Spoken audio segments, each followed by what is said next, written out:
Alright guys, I'm back with another back issue backlog this week. Pete did the new release recap, so I'm doing the back issue again this week.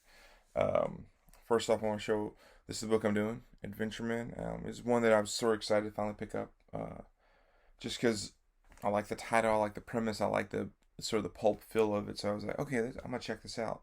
I was able to find them, and I ended up getting 2 and 3 as well. So I'm sort of reviewing all 3 of them.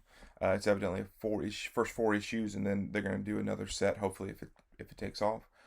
I was super excited reading this, and I thought it was beautiful. The Dotsons, Terry and Rachel Dotson, you always look at them and you go, why don't they get more credit for doing it? They had the look and they had the feel of sort of an Adam Hughes or Daniel Acuna and some of that sort of look to them, but people don't talk about it as much. And as I started doing the grading system, I started flipping through the book, and I read the book, and I love the story. The first issue is long; it's probably pushing 40 pages. The next 2 are a little bit shorter. This is by Matt Fraction, and Terry and Rachel Dotson. Terry Dotson does the pencils and does the colors, and then Rachel does the inks. And it just is I enjoyed reading the first book. It really takes off and drops you right into the action, and you see all these great sort of drawings and illustrations. But it did, as I started doing some of the grading of the ranking of different things, and I was like, oh, that was so sold on it. Then I started looking at it, I was like, I can sort of see why people might not have jumped on the cover. Lee Lowridge sort of said, he's a colorist, and we interviewed him for back 3 Comic Money, and one of the things he says, he's not a fan of the shiny.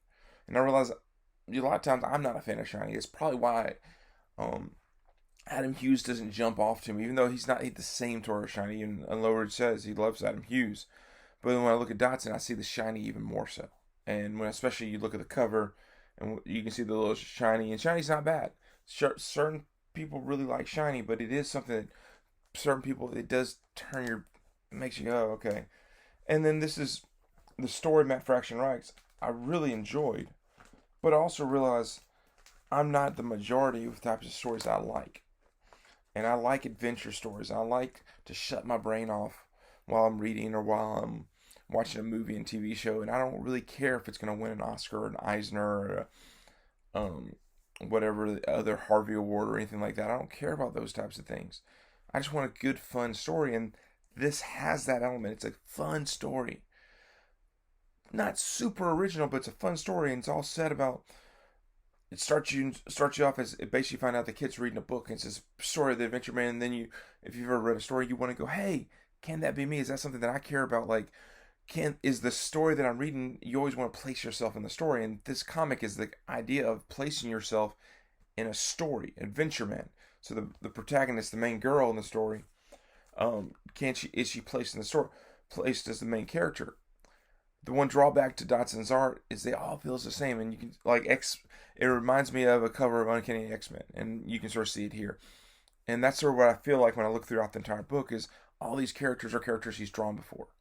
They're not original. They're not that sort of, oh man, he's redefining the genre. Am I reading issue 4? Yes. Am I gonna, if they hopefully will continue, because I do want to see a completed story, that'd be great. It does bum me out that at 4 issues they turn out a trade that comes out in the next week. I wanted a little more complete of a story, so it does worry me. Maybe they didn't get enough readership out there to finish it. So for me, it ends up getting a 7 out of 10.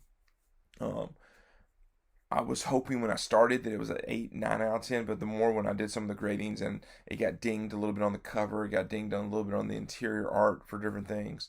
The story itself, when I sat down and looked at it, it wasn't quite the top spec worthy though. Hey, this could be made into a TV show easily. This is written almost as it's a pitch to be a movie or a TV show. I mean, if you've ever seen TNT's The Librarians, that's what this is. So, once again, this is Back Issue Backlog on comicbookinvest.com. Hope you like it.